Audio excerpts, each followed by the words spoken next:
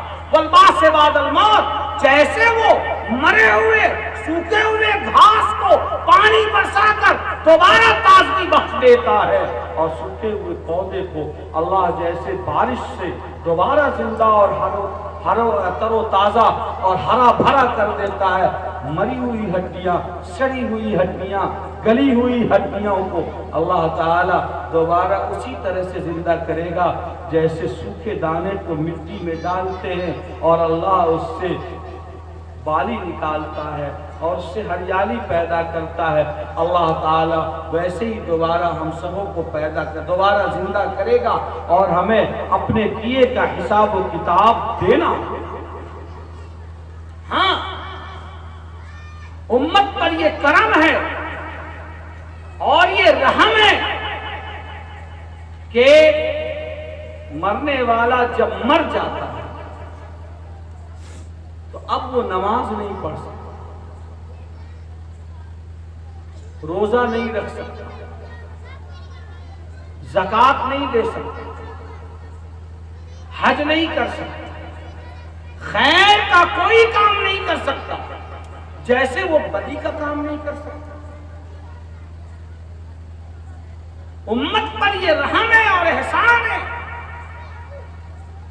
جناب محمد رسول اللہ صلی اللہ علیہ وسلم کا کہ آپ نے فرمایا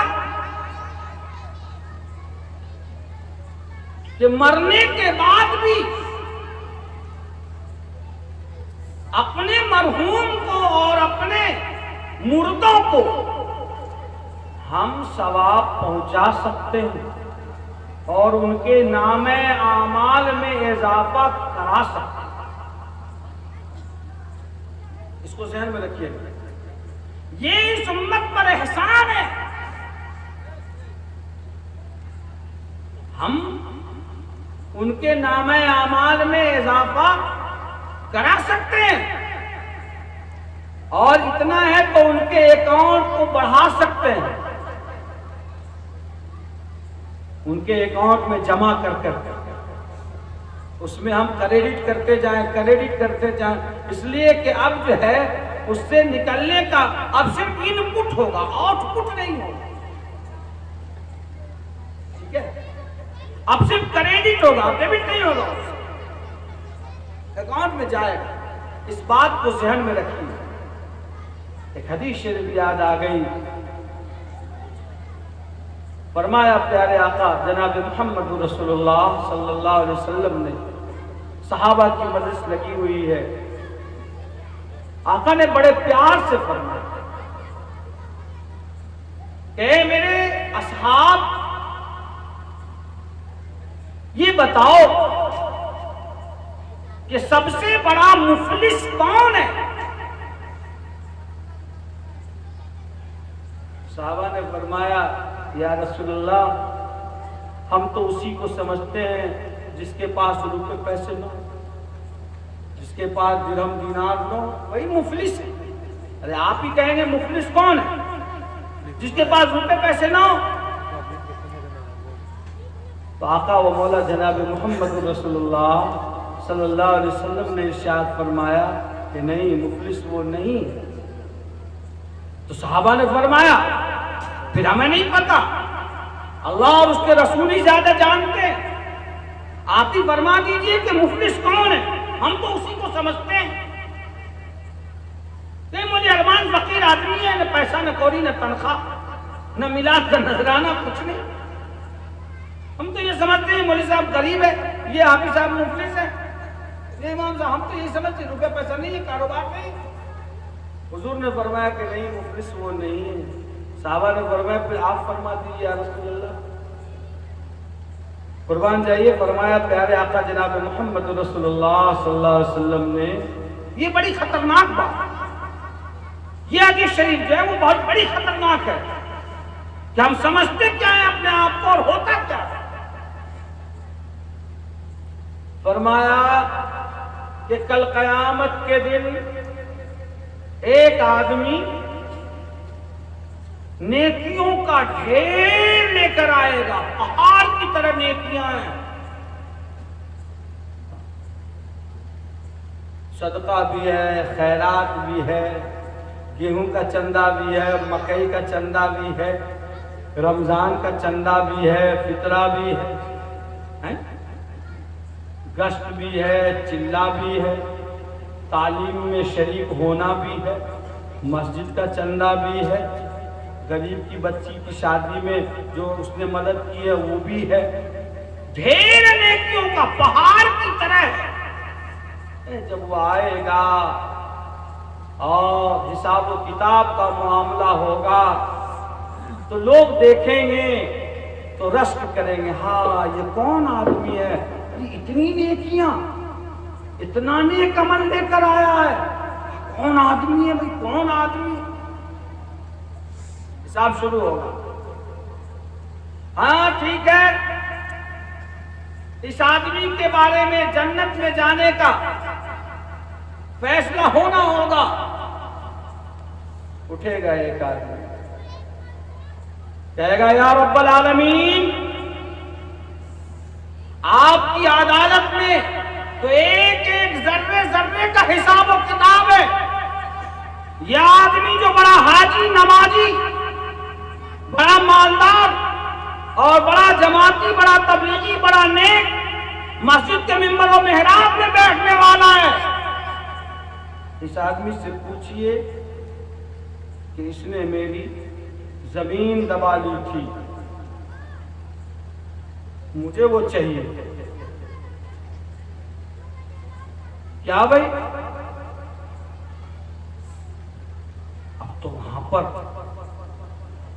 ٹس سے مس نہیں، وہاں بھی انسان ہے نا، بڑا جری ہے یہ۔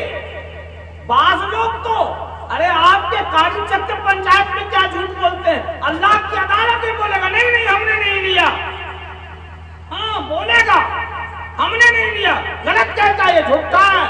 اللہ فرمائیں گے رکو، الیوم نختم علی افواہہم وتکلمنا ایدیہم وتشہد ارجلہم بما کانوا یکسبون۔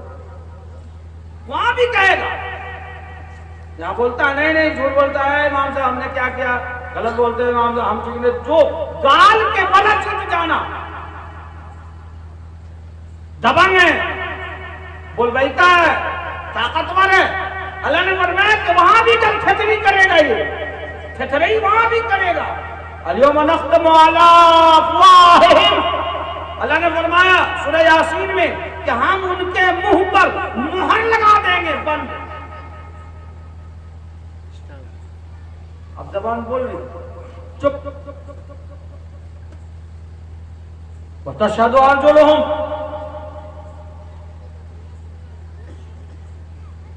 تو ہاتھ گوائیں گے ہم سے ان کے ہاتھ.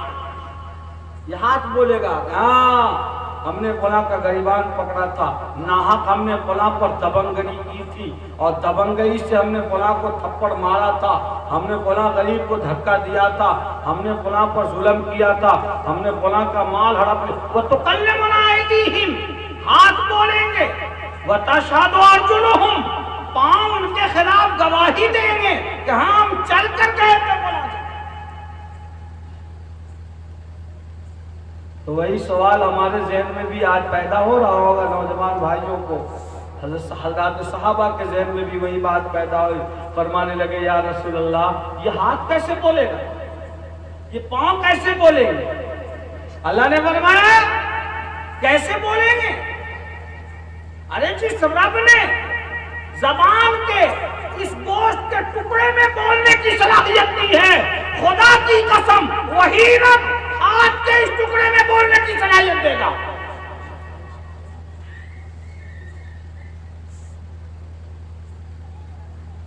حضرت امام اعظم ابو حنیفہ رحمۃ اللہ علیہ کے بارے میں آیا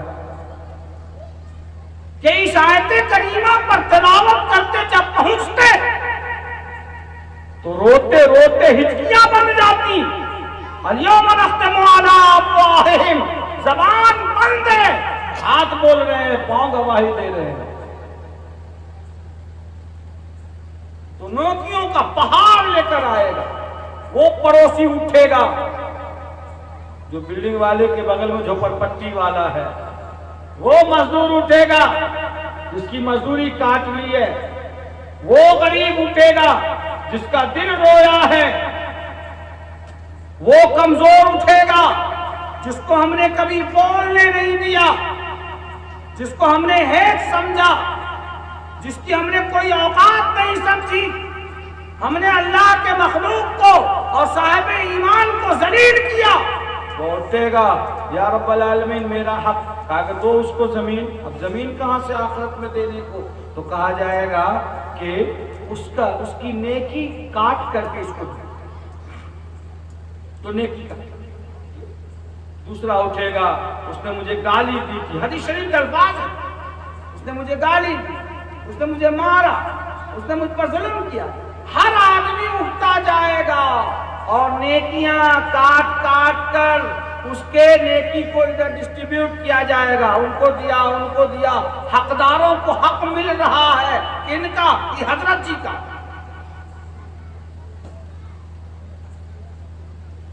بڑے پارسا بنتے تھے, بڑے کامل بن کے گھوم رہے تھے, مکمل تھے, ساری چیزوں کا ٹھیکا پٹی اپنے ہاتھ میں, جنت کو اپنی جاگیر جنہوں نے سمجھا تھا, لیکن دوسروں پر ظلم کرتے وقت وہ بھول جاتے تھے کہ یہ کمزور ہے, غریب ہے, اس کا حساب ہونا. جس کے آنگن میں امیری کا شجر لگتا ہے اس کا ہر عیب زمانے کو ہنر لگتا ہے. فلاں آدمی کے خلاف ہم نہیں بولیں گے بھیا, ارے نمازی ہو, جماعتی ہو, نیک ہو, عالم ہو, امام ہو, حافظ ہو, بولو. نہیں بولیں گے. ہم کو اس گاؤں میں رہنا ہے کہ نہیں رہنا, پھر گواہی دینا کون بھائی؟ نہیں بھائی ہم گواہی دیں, ہمارے لوگوں پر ظلم کرے گا, ناحق کیس میں ڈال دے گا, فلاں بابو کے خلاف گواہی نہ دیں گے. فلاں آدمی بہت مضبوط ہے, اس کے خلاف گواہی. قرآن نے کہا یا الذین آمنوا کونوا قوامین بالقسط شہداء للہ ولو علی انفسکم او بالوالدین والاقربین. انصاف قائم کرو, حق بات بولو, گواہی دینی ہو تو اللہ کے واسطے انصاف کو قائم کرنے کے لیے سچ بولو, سچ بات بولو, چھپاؤ مت. اگرچہ وہ گواہی تمہارے خلاف پڑ جائے, اس گواہی کی وجہ سے, تمہارے حق بولنے کی وجہ سے تمہارے باپ کے خلاف فیصلہ ہو جائے, تمہارے بیٹے بھتیجے کے خلاف فیصلہ ہو جائے, ہونے دو, لیکن عدل قائم کرو, یہی اللہ کا حکم ہے.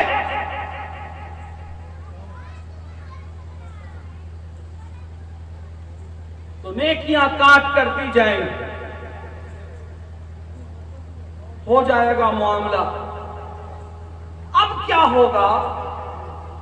ہوتے ہوتے ساری نیکیاں، نماز بھی، صدقہ بھی، زکوٰۃ بھی، مسجد کا چندہ بھی، تبلیغ بھی، گشت بھی، تعلیم بھی، جو بھی خیر کا کام تھا، ساری نیکیاں کاٹ کاٹ کر دے دی گئی، بچا کچھ نہیں۔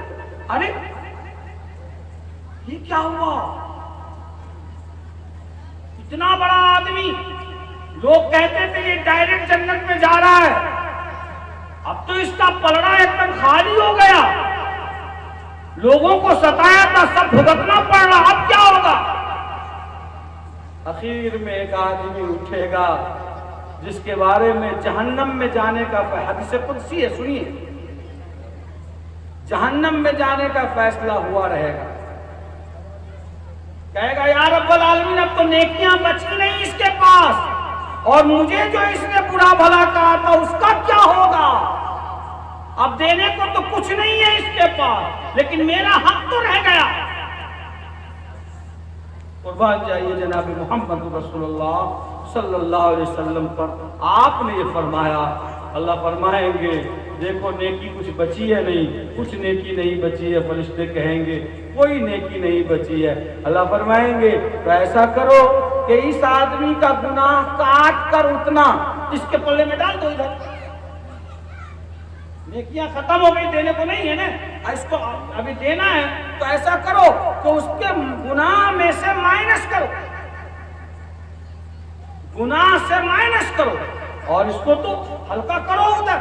اب وہ گناہ کی وجہ سے جہنم میں جا رہا تھا، اللہ نے اس کا گناہ کم کر دیا، اب وہ جنت میں جا رہا ہے، اور یہ آدمی جو نیکیوں کا ڈھیر لے کر آیا، نیکی تو بچی نہیں، پلس ادھر کا گناہ اس پر چڑھ گیا ہے، یہ جہنم میں جا رہا ہے۔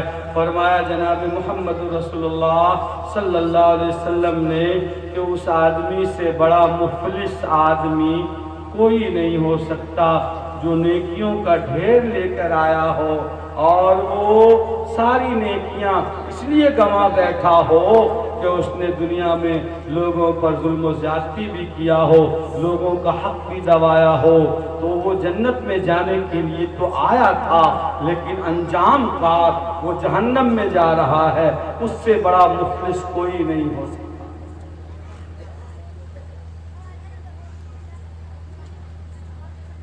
آخر یہ حدیثیں ہمارے سامنے کیوں نہیں رہتی؟ ہم کیا سمجھتے ہیں؟ اللہ کے یہاں اس کا حساب ہونا ہے، اللہ کے یہاں مفر نہیں۔ حضور نے فرمایا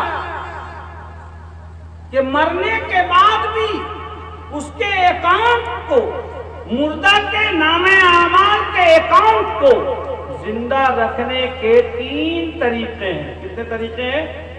3 طریقے ہیں۔ قاری چک کے بزرگوں اور نوجوان ساتھیوں سے میں بطور خاص کہوں گا، اللہ نے نعمت سے نوازا ہے، اللہ نے آپ کو ثروت سے نوازا ہے، اللہ نے آپ کو صحت سے نوازا ہے، اللہ نے آپ کی آبادی پر یہ کرم فرمایا ہے، فضل فرمایا ہے کہ اللہ نے بہت ساری آبادی کے رہنے والوں سے آپ کی پوزیشن کو مستحکم بنایا ہے، مضبوط بنایا ہے۔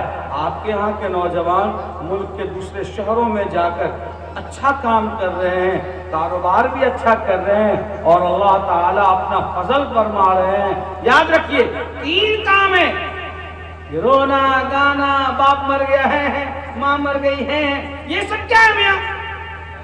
وہ تو ہونا ہے، کرنے کے کام یہ ہے جو کرو، تب سمجھیں گے کہ سچی محبت ہے۔ اور فرمایا من صدقۃ جاریہ، کہ صدقہ جاریہ کیا ہے؟ صدقہ جاریہ کوئی ایسا کام کر دیا جائے کہ عام لوگ اس سے فائدہ اٹھائیں، رفاہ عام کا کام کر دیجیے۔ کوئی ہینڈ پیک کروا دیا، کوئی پانی کی سبیل لگوا دیا، عام لوگ کو ٹھنڈے پانی کی مشین لگا دیا مسجد میں، مدرسے میں، پبلک پیلیس پر، جس سے ہر آدمی ٹھنڈا پانی پیے تو دل سے کہے الحمدللہ، اور نیت کر لیں ان کے وارثین کہ اللہ یہ ہمارے والدین، ہماری والدہ، ہمارے فلاں مرحوم کے نام اعمال میں اس کا ثواب پہنچے۔ یہ کام کون کر رہا ہے؟ مرنے والے کی نسل کے لوگ کر رہے ہیں، بیٹا، پوتا، نواسا، بھتیجا کر رہا ہے۔ مسجد بنا دیا، مسجد کا کوئی حصہ بنا دیا، مدرسے میں کچھ لگا دیا، کتابیں خریدوا دی، الماری خرید دیا، فلاں اور فلاں کر دیا، جس سے عام لوگ جب تک وہ استعمال ہوتا رہے گا تب تک اس کا ثواب ملتا رہے گا، اور اس میں کسی مولوی کا کوئی اختلاف نہیں ہے، متفق علیہ بات۔ کرنا چاہتے ہیں ہم ایسے کریں، اور جب ہم اپنے والدین کے لیے کریں گے تو اللہ یقیناً ہماری اولاد کو بھی توفیق دے گا، وہ ہمارے نام اعمال کو بڑھانے کے لیے وہ یہ کام کرے۔ ان کی زمین، ان کی جائیداد کروڑوں کروڑوں کا لوگ تقسیم کرتے ہیں، آپس میں کیا کیا تماشا نہیں ہوتا، لاش پڑی رہتی ہے اور ان کے وارثین ذہنی طور پر خاکہ بنانے لگتے ہیں۔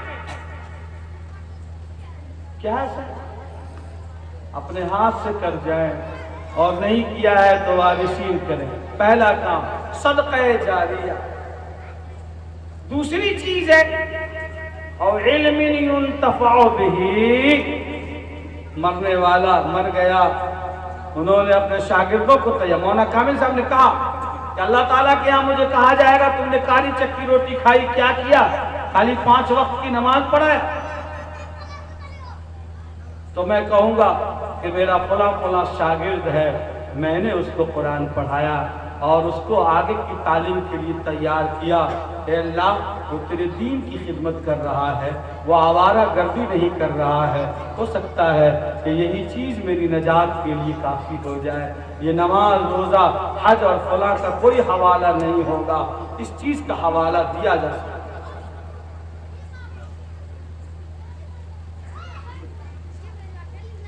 علم جس سے فائدہ اٹھائے، شاگردوں کو تیار کیا، کتاب لکھ دی، لٹریچر لکھا، جب تک لوگ اس سے فائدہ اٹھاتے رہیں گے، یہ جب تک پڑھنے پڑھانے کا، قرآن پڑھتے رہیں گے، ان کو ثواب ملے گا، ان کے والدین کو ملے گا، ان کے اساتذہ کو ملے گا، اور یہ جتنے لوگوں کو پڑھائیں گے سب کا ثواب ملے گا۔ نیٹ ورک بینکنگ کا سسٹم جانتے ہیں؟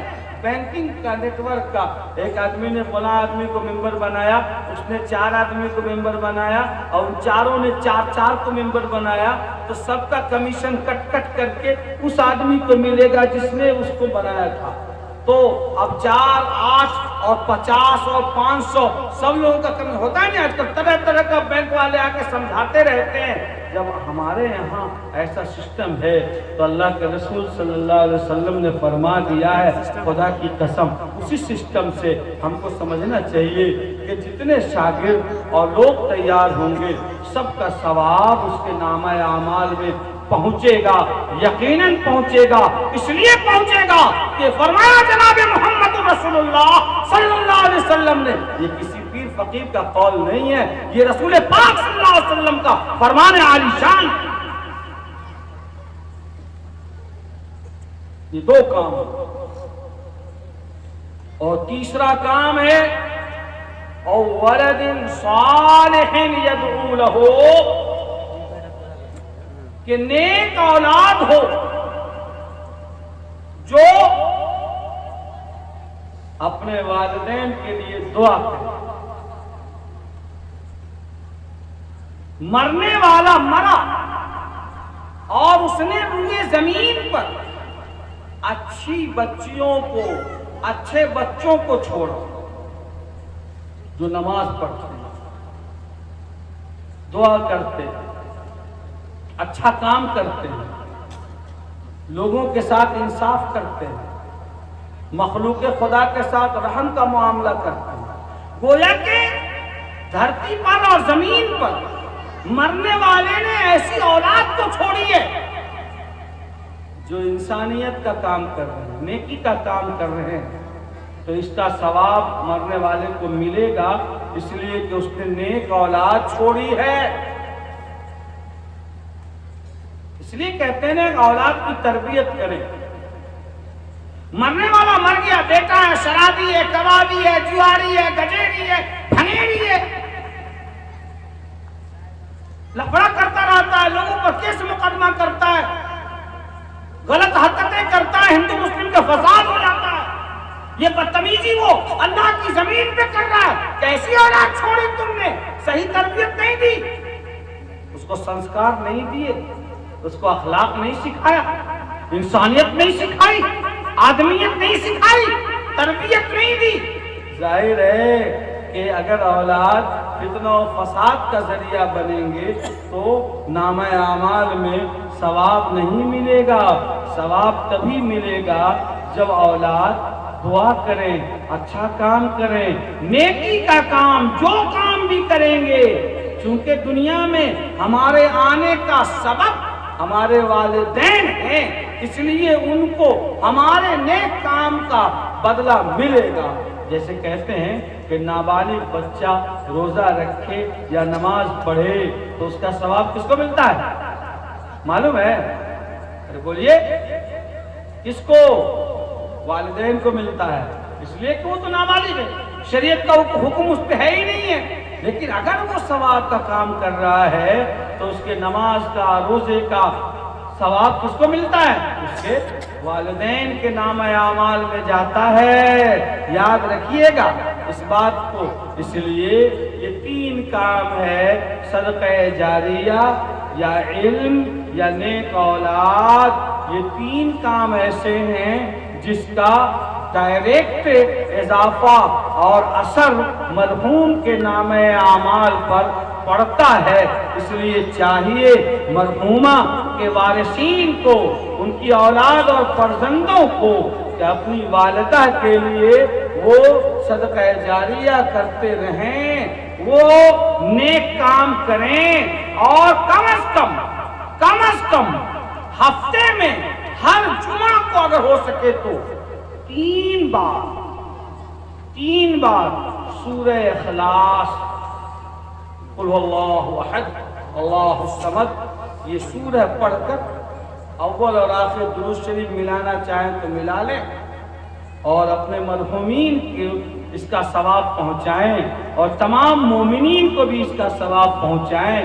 3 بار سورہ اخلاص پڑھنے کا ثواب ایک ختم قرآن کے ثواب کے برابر۔ تو اگر ہم یہ بھی نہیں کر سکتے تو پھر اب کیا کر سکتے ہیں؟ پھر مولانا عیسیٰ صاحب کو کچھ نظر و نیاز کیجئے، انہی سے پڑھوا لیا کرو، انہی کو پڑھوا لی، بھئی آپ ہی پڑھ دو۔ ہاں بھائی، جب آپ نہیں پڑھ سکتے تو کیا کرو؟ اس لیے قرآن کا پڑھنا اور اپنے بچوں کو پڑھانا، تاکہ کم از کم ہمارا بچہ ہمارے لیے مغفرت کی دعا تو کرے۔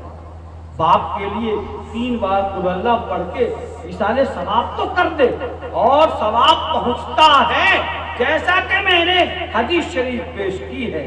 سو ہمیں اپنے مرحومین کے لیے یہ کام کرنے چاہیے۔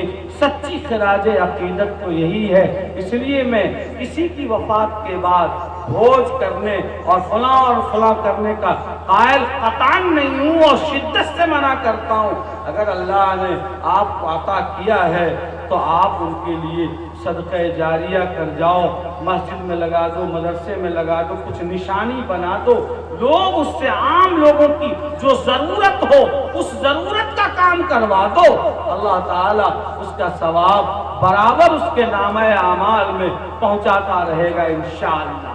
کریں گے یہ کام۔ اور آخری بات اور تیسری بات یہ ہے کہ گناہ جتنا بڑا بھی ہو، اللہ نے گناہ سے اس کو دھلنے کا طریقہ بتایا ہے، اس طریقے کو اختیار کرنا چاہیے۔ جی ہاں، یاد رکھیں، ہمارا کوئی نوجوان ہمارا کوئی عزیز بری عادت میں مبتلا ہے، شراب پی رہا ہے، دارو پی رہا ہے، جوا کھیل رہا ہے، فلاں اور فلاں کام میں لگا ہوا ہے، اب وہ یہ کہہ رہا ہے کہ میری زندگی تو پلید ہو گئی، چھوڑو اب ہم کو ایسے ہی رہنے دو۔ نہیں، اللہ نے پاک کرنے کے لیے تدبیریں بتائی ہیں، اور اللہ نے فرمایا ہے کہ توبہ کیجئے، اللہ گناہوں کو معاف کرے۔ اگر مالی حق ہے کسی کا، پیسہ دبائے ہو، زمین ہڑپے ہوئے ہو، واپس کر دو، اللہ معاف کرتا ہے۔ اور یاد رکھیے، دنیا میں دینے کے لیے تو ہے کہ پاؤں پکڑ کے بھی معافی مانگ سکتے ہیں، گڑ گڑا کے بھی معافی مانگ سکتے ہیں، آخرت میں دینے کے لیے کچھ نہیں رہے گا سوائے اسی کے جو حدیث شریف ہم نے بیان کی ہے۔ مالی حق ہے اس کو کلیئر کریں، بھائی کا ہو، پڑوسی کا ہو، رشتہ داروں کا ہو، اس کو کلیئر کریں۔ اور اگر کوئی ایسی چیز ہے جس لت میں ہم لگے ہوئے ہیں تو توبہ کریں، اللہ تعالیٰ معاف کرے گا۔ دو طرح کے قانون ہیں، ایک قانون فطرت ہے، قانون شریعت ہے۔ قانون شریعت کا تعلق اللہ تعالیٰ سے ڈائریکٹ ہے۔ نماز میں کمی ہو گئی، کوئی غلط حرکت کر لی، کہیں ذہنی طور پر کوئی گناہ ہو گیا تو اللہ سے معافی مانگیے، توبہ کیجیے، اللہ معاف کرنے والا ہے، اللہ یقیناً معاف فرمائیں گے۔ یا ایھا الذین آمنوا توبوا الی اللہ توبۃ نصوحا ان اللہ یغفر الذنوب جمیعا انہ هو الغفور الرحیم۔ معافی مانگیے اور اس برے عمل کو فوراً چھوڑ دیجئے اور کبھی کرنے کا ارادہ مت کیجئے، یہی توبہ ہے۔ اللہ پاک کر دے گا، اللہ پاک کر دے گا صدق دل سے۔ یہی آدمی کی، آدم کے اولاد کی خصوصیت یہ ہے کہ غلطی ہوگی، گناہ ہوگا، معصیت ہوگی اس سے، لیکن وہ اس پہ اڑے نہیں، وہ توبہ کر لے۔ یہ آدم کی خصوصیت ہے، اور اڑ جانا، جم جانا، توبہ نہ کرنا، یہ ابلیس کی خصوصیت ہے۔ یاد رکھیے، حضرت آدم علیہ السلام سے غلطی ہوئی اور انہوں نے فرمایا ربنا ظلمنا انفسنا ولم تغفر لنا وترحمنا، اے اللہ ہم نے ظلم کیا اپنی جان پر، ہمیں معاف فرمائیے۔ تو اللہ نے معاف فرمایا، ابلیس اڑ گیا، اللہ نے فرمایا کہ جا تو نکل جا، فاخرج فإنک رجیم۔ تو ہم سب توبہ کریں، توبہ کی طرف ہماری توجہ نہیں ہوتی، توبہ کریں۔ اور توبہ کا طریقہ یہ ہے کہ جو برائی کر رہے ہیں اس کو توبہ کریں، یعنی اس کو چھوڑ دیں اور آئندہ نہ کریں، اور شرمندگی کے دو آنسو اللہ کے دربار میں گرا دیں اور کہہ دیں کہ یا رب العالمین، میں تیرا بندہ، تو میرا رب ہے، تو ہی معاف کرے گا، تیرے علاوہ کوئی در ہے تو بتا دے۔ خدا کی قسم اگر ہمالیہ پہاڑ سے بڑا بھی کوئی گناہ ہوگا تو اللہ تعالیٰ ضرور معاف فرمائیں گے، یہ اللہ نے ہی وعدہ کیا۔ اور یاد رکھیے، اللہ کی شان غفاری، شان قہاری پر غالب ہے۔ حضرت موسیٰ علیہ السلام، بس یہ ایک بات کہہ کر ہم سب دعا کریں گے انشاءاللہ۔ حضرت موسیٰ علیہ السلام کے زمانے میں قحط پڑ گیا، بارش نہیں ہو رہی ہے، ایک گھاس تک نہیں اگ رہی ہے، جانور کھڑا کھڑا وہ گر رہا ہے۔ لوگ پریشان ہوئے، سب لوگ آئے اور کہنے لگے کہ موسیٰ علیہ السلام آپ تو نبی ہیں، اپنے رب سے دعا کر دیجیے، دعا کر دیجیے کہ بارش ہو جائے۔ حضرت موسیٰ علیہ السلام نے دعا فرمائی کہ یا رب العالمین، قوم پریشان ہے اور قحط ہے، بارش نہ ہونے کی وجہ سے تیری مخلوق مر رہی ہے، آسمان سے بارش برسا دے۔ ندا آتی ہے کہ اے موسیٰ بارش تو نہیں ہو رہی، یہ کیا ہو، سب مر جائیں گے۔ کہا نہیں بارش نہیں ہو، یا رب العالمین کیوں نہیں ہوگی، بڑی ناراضگی ہے۔ فرمانے لگے کہ تیرے مجمع میں ایک آدمی ہے جس نے مجھ سے دشمنی کر رکھی ہے اور اس نے مجھ سے بگاڑ کیا ہوا ہے، اس لیے بارش نہیں ہوگی۔ جب تک وہ اس مجمع میں رہے گا بارش تو نہیں ہوگی، جب تو وہ نکل کے چلا جائے اس مجمع سے۔ موسیٰ علیہ السلام نے فرمایا کہ بھائی اس وجہ سے بارش نہیں ہو رہی ہے کہ ایک آدمی ہے اس مجمع میں جس نے رب سے بگاڑ کر رکھا ہے، جب تک وہ رہے گا یا تو وہ نکل جائے یہاں سے تبھی بارش ہوگی، وہ رہے گا تو بارش نہیں ہوگی۔ سب لوگ پریشان ہیں، بڑا مسئلہ ہوا۔ اب وہ آدمی جو نافرمان تھا اپنے رب کا، وہ مجمع میں سوچنے لگا کہ اب کیا ہوگا، اگر میں مجمع سے باہر جاتا ہوں تو سب لوگ کہیں گے کہ یہی پاپی تھا، اسی کی وجہ سے بارش نہیں ہو رہی تھی، اور اگر میں باہر نہیں جاتا ہوں تو میرے ایک کی وجہ سے پوری قوم تباہ ہو جائے گی، اب میں کروں تو کیا کروں؟ یہ تو صاف چچندر والی بات ہے۔ اس نے یہ ترکیب سوچی کہ کیوں نہیں اس رب سے جس سے بگاڑ ہے اس سے بناؤ کر لیا جائے، صلح کر لیا جائے۔ یہ سوچتے سوچتے مجمع میں موجود اس شخص نے چادر سے اپنے منہ کو چھپایا اور وہ گڑگڑانے لگا، یا رب العالمین، تو میرا رب ہے، میں تیرا بندہ ہوں مولا۔ اے اللہ، مجھ سے تجھ کو تکلیف ہے، میں نادم ہوں، میں شرمندہ ہوں، اے اللہ مجھے معاف فرما، اب تیری نافرمانی کبھی نہیں کروں گا، اور اے اللہ تو راضی ہو جا، میرے ایک کے جرم کی سزا پوری قوم کو نہ دے مولا، اور اگر میں مجمع سے جاتا ہوں تو تیرا بندہ ذلیل ہوگا، اور تجھے یہ بات بھی پسند نہیں ہے کہ تیرا بندہ ذلیل ہو جائے، اور تو میری گناہوں کی وجہ سے سب کو سزا بھی نہیں دے سکتا۔ اے اللہ مان جا، تو راضی ہو جا۔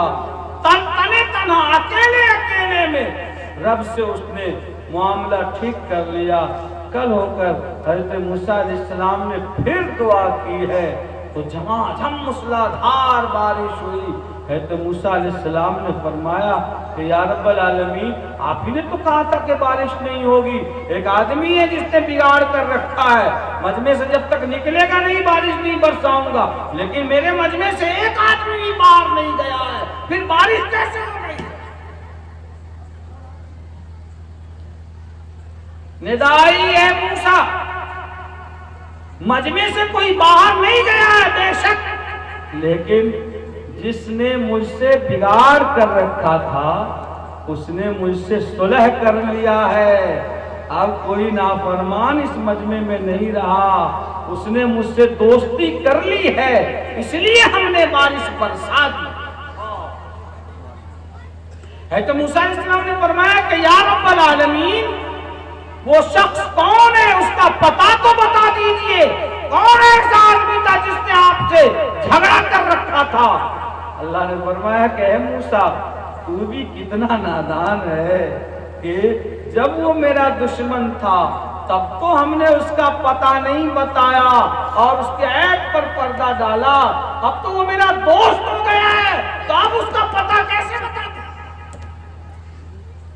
اللہ اکبر، جب وہ میرا دشمن تھا تب تو ہم نے اس کا پتہ نہیں بتایا، اب تو میرا دوست ہو گیا ہے تو اب اس کا پتہ کیسے بتاؤں؟ آقا صلی اللہ علیہ وسلم نے فرمایا من ستر مسلمن سترہ اللہ یوم القیامہ، کہ جو کسی مسلمان کی عزت پر عیب پر پردہ ڈالے گا اللہ قیامت میں اس کے عیب کو چھپائے گا۔ بیٹی کا، بیٹا کا، اس کا لوگ گھر کے بعد تو بتنگڑ بنا کر، رائی کا پہاڑ بنا کر، تل کا تار بنا کر دوسروں کی عزت اچھالتے رہتے ہیں۔ فرمایا جناب محمد رسول اللہ صلی اللہ علیہ وسلم نے من ستر مسلمن سترہ اللہ یوم القیامہ، کہ جو کسی مسلمان کے عیب پر پردہ ڈالے گا، چشم پوشی کرے گا، اندیکھی کرے گا، تو اللہ تعالی اس کے اس عمل کی وجہ سے اس کے عیب پر بھی پردہ ڈالے گا اور اس کو ذلیل و رسوا نہیں کرے گا۔ دیکھا آپ نے اللہ رب العزت نے اپنے بندے کے عیب پر کیسا پردہ ڈالا۔ اللہ تعالی ہم تمام لوگوں کو توبہ کرنے کی توفیق عطا فرمائے اور مرنے سے پہلے موت کی تیاری کرنے کی توفیق عطا فرمائے، اس مجلس کو قبول فرمائے۔ ہمارے جناب بھائی محمد جہانگیر صاحب اور ان کے رشتہ داروں نے اور ان کے برادران نے جو یہ دینی محفل منعقد کی ہے، اللہ تعالیٰ ان کے جذبے کو قبول فرمائے اور دین کے تعلق سے جو خیر کی باتیں کہی گئی ہیں، اے اللہ اس کا ثواب ہم سبوں کے حصے میں عطا فرمائے اور مرحومہ کے نام اعمال میں بھی اس کا ثواب اللہ تعالی مرتب فرمائے۔ اللہ تعالی مرحومہ کی بال بال مغفرت فرمائے اور کروٹ کروٹ جنت نصیب عطا فرمائے اور اس آبادی کے تمام مرحومین مرحومات کی اللہ تعالی مغفرت فرمائے اور تمام مومنین مومنات کی اللہ تعالی مغفرت فرمائے۔ وآخر دعوانا ان الحمد للہ رب العالمین۔